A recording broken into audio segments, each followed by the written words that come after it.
He was here. He just stepped out for a moment. Damn, I haven't seen him in a while.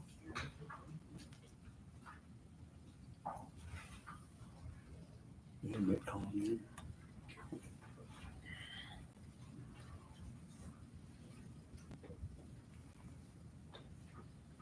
He must be on a phone call. I think so. I think that's what he was doing. He's got 2 minutes. Yeah. We won't hurry him up. We won't go all by the door and Minute just go 15 anyway. Chris, I brought some baggies to the library yesterday. 2 big bags of baggies for you guys.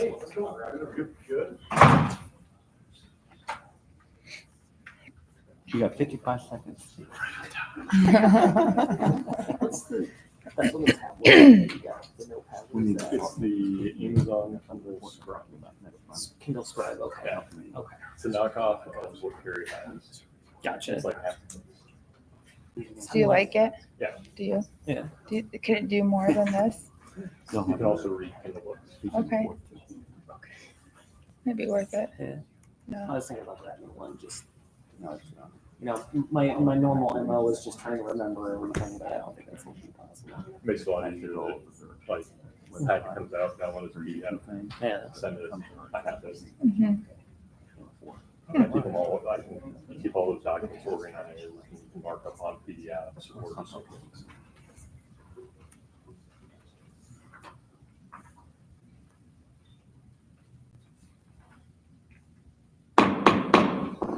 This is the Hiawatha City Council meeting for November 20th, 2024. Called a meeting to order at 5:30 p.m. Everybody please stand for the Pledge of Allegiance.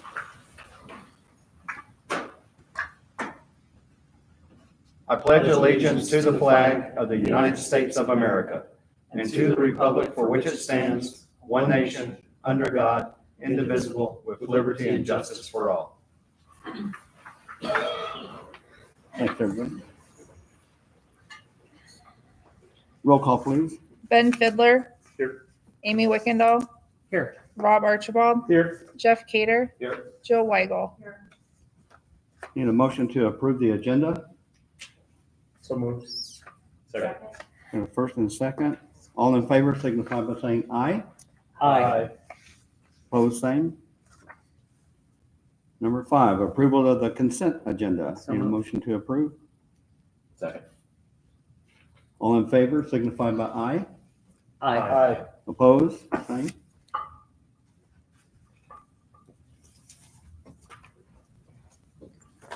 Okay, number 6, citizens input. Is there anyone in the audience who cares to speak on something that is not on the agenda?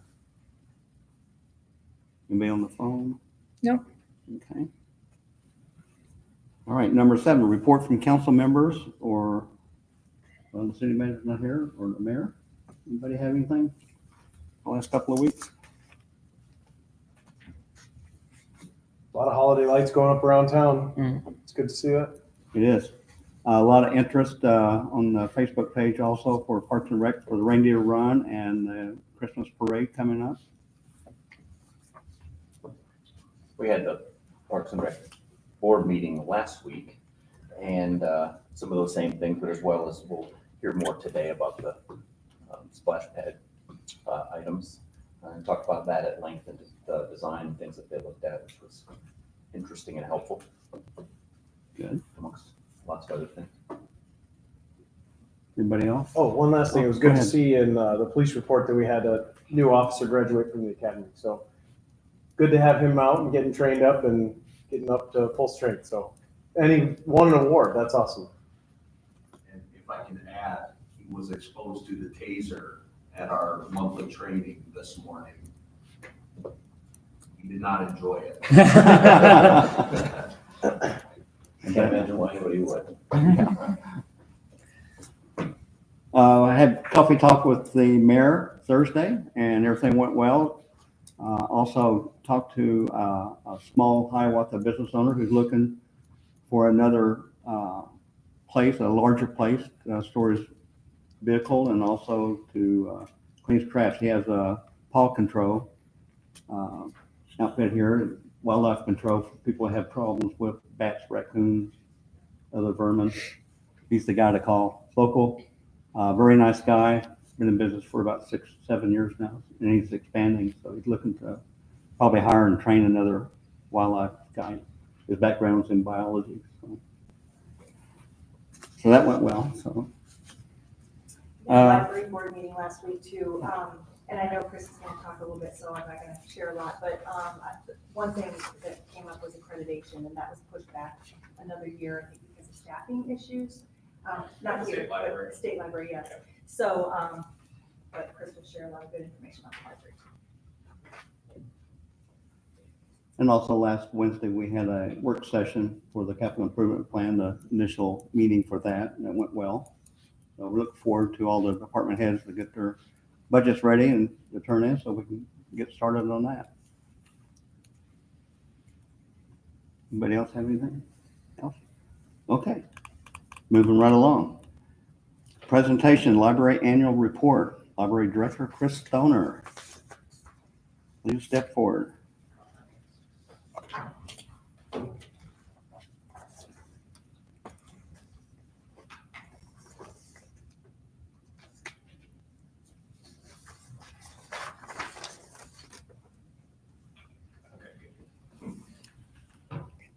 Right. I just want to start by thanking you all for your time, attention, and support. I've been the library director for just over a year now, and so I'm glad for the opportunity to speak to you and update you all on what we've been up to. So the past year and a half has been full of change, rebuilding, and new projects at the library. The 2024 fiscal year started with the library's longtime director, Janelle Weeks, retiring. I served as interim director until October when the library board hired me to be the new director. Shortly afterward, our longtime library assistant Sandra Rayleigh retired, and our adult programming coordinator Mark Peterman resigned to move back home. So we had a lot of full-time positions to fill. So we hired Rachel Green as our new circulation manager to fill my old position. Yari Rufus is our new adult programming coordinator, and Morgan Turner is our new teen programming coordinator. We also created a 12-hour-a-week weekend shift position to give us more consistent staff levels in the building throughout the work week. And it took a lot of time to help all these staff members get up to speed and comfortable in their new positions, especially as I was getting up to speed and comfortable in my new position. But we all have risen to the challenge and are working well together as a team. One of my big focuses over the past year has been reevaluating different spaces in our new building. It's been a few years since the dust has settled on the library expansion project, and that time has shown us which spaces were working as intended and which ones had room for improvement. So we completely reimagined our young adult section. The previous design was not very welcoming. The bookshelves blocked most of the natural light coming into the area, and the seating area was dark and uninviting. We rearranged the shelves to let a lot more natural light in, and it allowed us to create a more welcoming and cozy environment for teens and tweens. Before we made these changes, the most use that section ever got was adults going back there trying to find a quiet place to read the newspaper. And since we've made these changes, I've seen a lot of teens and tweens engaging with the space, so that's been exciting. As for the adults and their newspapers, we also rearranged our adult reading lounge, consolidated all of our magazine newspapers and new release collections in one spot just inside the main entrance so that folks can have easy access to those collections. We also added additional shelving in the basement to store our sci-fi collection and free up more space for our growing adult fiction collection on the main floor. And while I'll be the first to admit that a lot of the walls in the new library building are still pretty bare and stark, we did add picture rails in our adult fiction space, which has allowed us to feature traveling displays and artwork collections. As for our building usage in FY24, both our library and the Cedar Rapids Library's physical circulation did see a reduction after Marion Public Library's new building opened, which was to be expected. But our circulation of digital materials like ebooks, e-audiobooks, and streaming videos and music grew 18% year over year, and we circulated over 47,000 of those digital items. Additionally, it's important to note that that reduction in physical item circulation did not correlate to a reduction in the number of people using our building. Our door counter totals were within about 1% of each other from FY23 to FY24, right around 110,000 people annually. And since then, we broke our door counter record for a single month and had 14,080 people come in our doors on July 2024. We were all very tired by the end of that. For our programming, we had just under 30,000 children participate in our in-person and passive library programs throughout the year. Had 943 young adult program participants, 3,600 adult program participants, and 974 people attending our general interest programs. Our public computers were used 10,640 times, and our reservable study room, conference room, and community room spaces were used for a total of 7,507 hours last year. On top of our regular programming and materials circulation, we introduced a handful of new and exciting services to the public in the last year and a half, and I'd like to end my presentation tonight by highlighting a few of them. So our Dolly Parton Imagination Library program launched in August of 2023 and provides any child under the age of 5 in Hiawatha with the opportunity to receive a free monthly book in the mail to keep. Since then, that program has expanded to allow residents of Robbins to enroll as well. We have 218 active participants right now and 24 former participants who've already graduated out of the program by turning 5. Next up, we have our harm reduction vending machine. This was a partnership with the Substance Misuse Committee of Lynn County. The machine was delivered on June 13th, and it's one of 7 in the county which were paid for by opioid settlement dollars that were awarded by the Lynn County Board of Supervisors.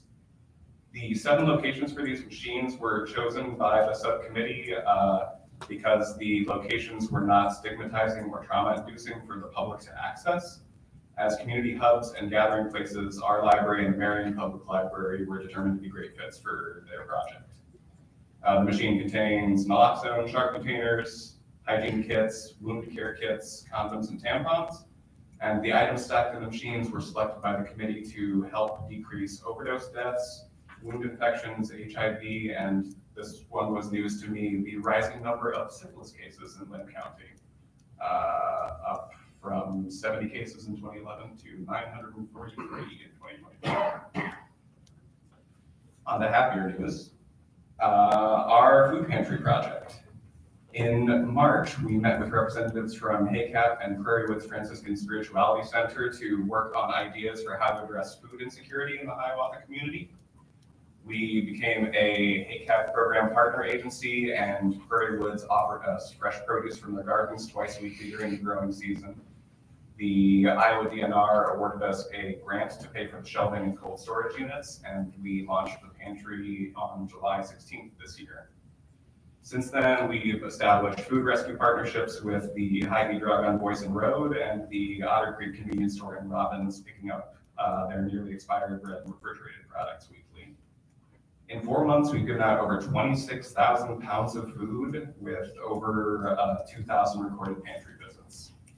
As you can see from in the bottom picture here, from the many thank yous written on our sign-out sheet in just one day, this is a greatly appreciated and necessary service in our community. And those words of thanks that folks write down have made all the hard work getting it set up worthwhile. And that's not nearly encompassing everything that we've fit in with our library team over the past year, but that's a good overview, and I just want to thank you all again for your support, and I look forward to continuing to work on meeting our community's needs in whatever ways we can together. Thanks, Chris. Thank you, Chris. Got a couple of questions. Oh, absolutely. With the Dolly Parton Imagination Library, is there any way that, I know we publicize it in the newsletter every month, and I see signs in the library when I go in. Is there any other way you can think of how we can get the word out better to Yeah, our citizens? I know that, the Cedar Rapids and Marion libraries, I need to double check if we've done this or not with the friends, but, I know that the Cedar Rapids and Marion libraries, work with the, birth centers here in town to have the Dolly Parton, sign up information, whenever, a new child is born here and things, so, advertising in general is, something that we, always seems to fall down the list of priorities with our small but scrappy staff. So I hope to continue to find ways to spread the word about all of our services more in the future. Or maybe have staff, if they have time, when somebody comes in to check out a book or like. Oh, absolutely, yeah. No, Always ask. And a lot of our. I'm sure that's how most of them are. advertising is word of mouth and working directly with the building there. Yeah, Okay. And then one other question about the Narcan dispenser. Yes. With the opioid settlement dollars, is that going to be continually paid by them or to maintain it? Yes, With so Department of Lynn County all Health? of the supplies are paid for by those funds as well, and the libraries has no financial responsibility for any of that. We're just in charge of making sure that the machine is stocked and notifying the Lynn County reps when we are running low on supplies. Okay. Yeah. Do you think, aside from this, the obvious benefit the food pantry has to the community, do you think, does that generate traffic into the library about maybe people who otherwise might not have taken You talking about advantage? the vending machine in particular, or the food pantry? The food pantry, Oh, yeah. front, people coming to get food from there, think, oh wow, the library, let's go in there and generating traffic that way. Yeah, I can only speak anecdotally because I'm Right. not standing in the lobby Yeah, checking it, but in my observation, it sure seems like we have drawn in quite a few folks, and a lot of the, so we don't track specific individual users of the pantry. We don't keep any personal information or anything, so among the pantry visits are repeat users, but I see new faces every day coming in, getting food out of there, and but I'd say a good portion of them, check out the rest of the building as well. Thank you, Chris. Absolutely. Thank you, Chris Hubbs, for being here as well, too. Oh, yes. Yes.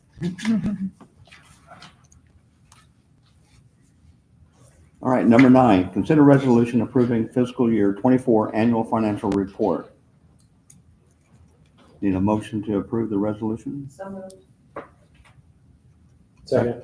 Got a first and second. Discussion? Roll call, please. Amy Wickendall, Aye. Rob Archibald, Aye. Jeff Cader, Aye. Joe Weigel, Aye. Ben Fidler. Number 10, consider resolution approving fiscal year 24 street finance report. Need a motion to approve? So moved. Second. Discussion? Roll call, please. Rob Archibald, Aye. Jeff Cader, Aye. Joe Weigel, Aye. Ben Fidler. Aye. Amy Wickendall. Aye. Number 11, consider resolution approving fiscal year 24 annual urban renewal report. Need a motion to approve? So moved. Second. Discussion, please. Roll call. Jeff Cader, Aye. Joe Weigel, Aye. Ben Fidler. Aye. Amy Wickendall, Aye. Rob Archibald. Aye. Number 12, consider resolution authorizing TIF certification for fiscal year 26. Need a motion to approve? So moved. Second. Discussion? Roll call, please. Joe Weigel, Aye. Ben Fidler. Aye. Amy Wickendall, Aye. Rob Archibald, Aye. Jeff Cader. Aye. Number 13, consider resolution authorizing the finance director to make the appropriate interfund transfer of sums and record the same in the appropriate manner for fiscal year 2024 for the city of Hiawatha, Iowa. Need a motion to approve? So moved. Second. Discussion?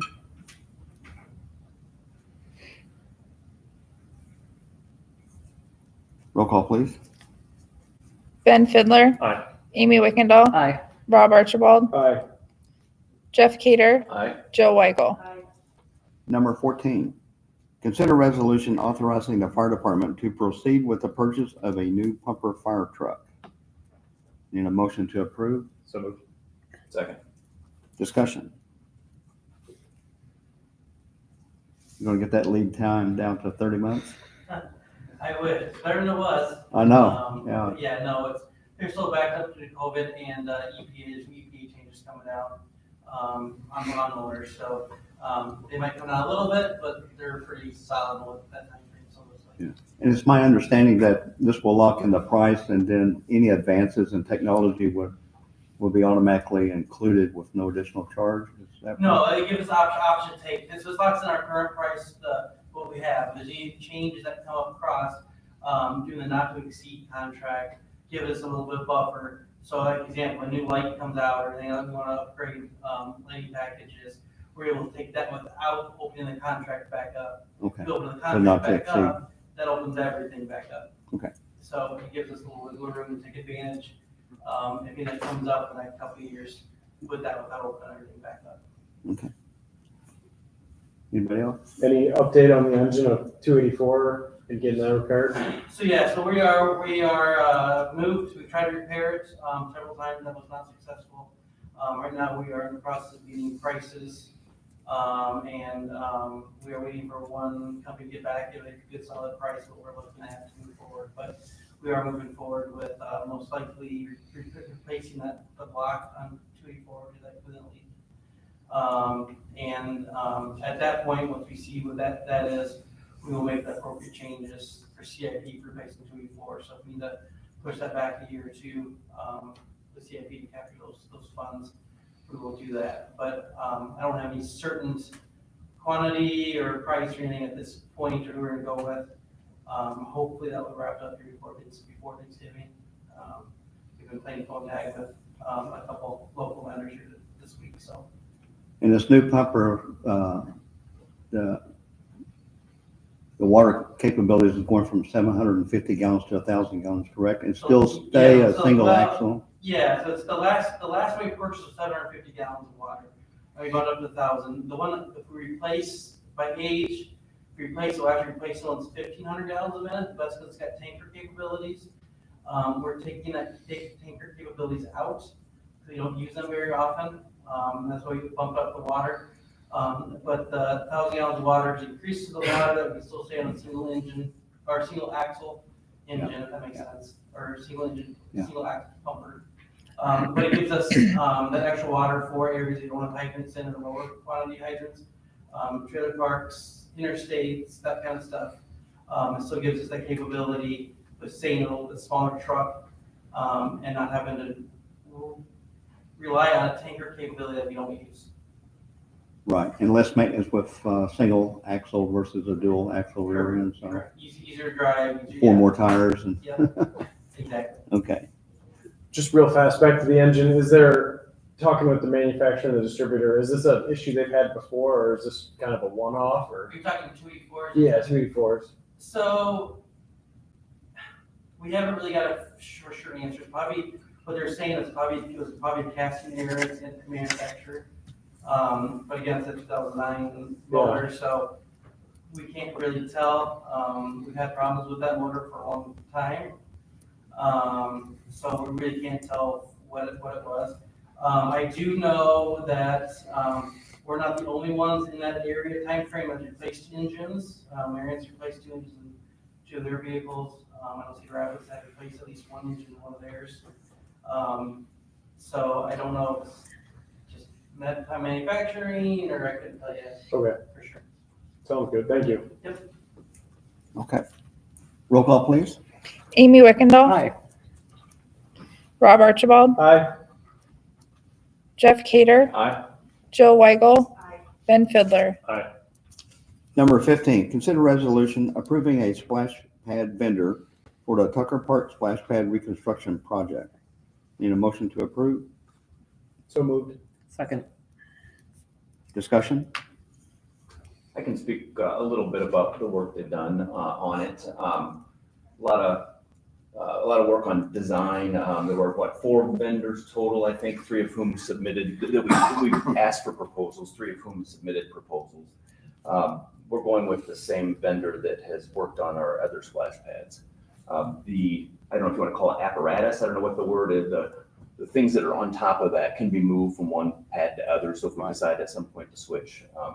But it's really, I don't know, it's pretty exciting. I mean, that's a splash pad, but it's really neat, and there's a lot of different things that'll appeal to kids of different ages and people with maybe some different sensory needs or abilities to get to certain things, so it's a great project, honestly. Yeah, I second that decision to go with the same company. And also, so you can switch out the apparatus so that one splash pad would not become too redundant for people to go to the same one to Tucker Park all the time, or to Guthridge, or to Turtle Creek. You know, you can switch them around and put variety out there so that keep people interested. So next time they go out to the park and the splash pad, they go, oh, I didn't know they had this one here. You know, so I think it's going to be a great benefit for our citizens. Well, these are like visible things, you know, the city does so many things behind the scenes that people don't see or appreciate or understand. And something like this is there, and it's like, oh, wow, you know, the city's working to improve things and give people more opportunity. So it's nice to, you know, have some colorful things out there that people can see the progress, I guess. Yeah. Roll call, please. Rob Archibald, Aye. Jeff Cader, Aye. Jill Weigel, Aye. Ben Fidler, Aye. Amy Wickendall. Aye. Number 16, consider resolution approving a professional services agreement with Holland Hall Engineers for the 2025 ADA ramps project. Need a motion to approve? So moved. Second. Discussion? It's gonna be great to get them all done, get ahead of that and no longer have to have that continuous maintenance mindset. That's right. Roll call, please. Jeff Cader, Aye. Jill Weigel, Aye. Ben Fidler, Aye. Amy Wickendall, Aye. Rob Archibald. Aye. Number 17, consider resolution approving a professional services agreement with Holland Hall Engineers for the Turtle Creek Park Trail Connection Project. Need a motion to approve? So moved. Second. Discussion, please. It's good to see this, you know, that neighborhood grows every day. It seems like there's more houses there and you're gonna get kids, and that park is such an asset. And right now they gotta walk out on Edgewood to get there, so it'll be really nice. There's a, There's a little cut through. yes. Speaking to the need, some industrious citizens have already created a cut through on their own, and there was a creek crossing made of a big long board. Probably doesn't meet the standards the city would like. I don't know where John's not here today. It's like an excess trust. From Yeah, it is, right. So it just shows you how badly people want to For sure. get to the park. So. All right, roll call, please. Jill Weigel, Aye. Ben Fidler, Aye. Amy Wickendall, Aye. Rob Archibald, Aye. Jeff Cader. Aye. Number 18, consider resolution approving a 28E agreement with Iowa Alcoholic Beverage Division for tobacco, alternative nicotine, and vapor product enforcement. Need a motion to approve? So moved. Well, Second. it's third, I guess. None of us will get it. Discussion? I think this is a great thing. We get reimbursed, I think, $75 for each one of the ones we do. And I know I have one of my daughters was involved in the thing a number of years ago, back when she was 17 in high school. She looked older, and she goes to one convenience store, and the clerk in there is one of her classmates. She goes, I know you. I know you're not 21. I'm not going to sell you anything. And you're probably with the police out there, aren't you? So it was good that, they complied. So it's a great program. I hope we continue this going forward. So anybody else? Roll call, please. Ben Fidler, Aye. Amy Wickendall, Aye. Rob Archibald, Aye. Jeff Cader, Aye. Jill Weigel. Aye. Number 19, consider resolution setting holiday schedule for fiscal year 2025-2026. In a motion to approve. So moved. Second. Discussion? Roll call, please. Amy Wickendall, Aye. Rob Archibald, Aye. Jeff Cader, Aye. Jill Weigel, Aye. Ben Fidler. Number 20, consider resolution approving the city council meeting schedule for 2025. So moved. Second. Discussion? If you notice, there's a couple of dates changed, January and September. January because New Year's falls on the first Wednesday, and also in September, the annual Iowa League of Cities Conference, which is, Thursday and a Tuesday. I yeah, have to remember to show up. right. We have those 2 vacation days you can use. Okay. Roll call. Rob Archibald, Aye. Jeff Cader, Aye. Jill Weigel, Aye. Ben Fidler. Aye. Amy Wickendall. Aye. Number 21, placement of items for the next agenda or work session. Anybody have anything? When is the lighting of the Christmas tree? I had that written That's down. December, What time? December 5th, 5:30. All right. And then the holiday lights parade is the 19th. and then a reindeer run. What's the Morning reindeer of the run? 7th, What was it? for the reindeer run the morning of December 7th. Yeah. Seven? Already signed up. Got new hats this year, Applications right, for it. Kelly? And if anybody's really interested, they can see the moving of the tree on the 2nd, which probably be his biggest spectacle. And difficult Yeah. thing is the rest of it, just the big tree, apparently. Is it the biggest tree or is it comparable? It's probably the biggest tree that we've had. It's our widest tree we've had so far, and it's the longest distance away we've ever had. So lots of moving. All right. All right. Number 22, is there a motion to adjourn? I will make said motion to adjourn. Okay, need a first and second.